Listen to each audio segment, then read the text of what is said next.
Nakikita mo. Anong body part ang pwedeng i-close?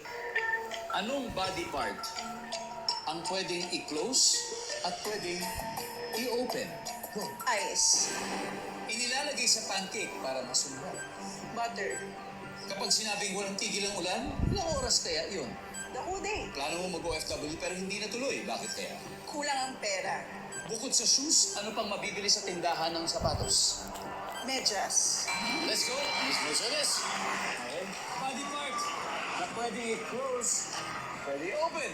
Siyempre, yung mata. Survey? Yes! Boom! Inilalagay sa pancake para mas sumarap butter. Ano sabi ng survey? Yeah! Pag sinabing walang tigil ang ulan, ilang oras kayo? Buong araw. Ano sabi ng survey? Now. Wow! Plano mo mag-OFW pero hindi natuloy. Bakit? Kasi kulang ang pera. Ano sabi ng survey?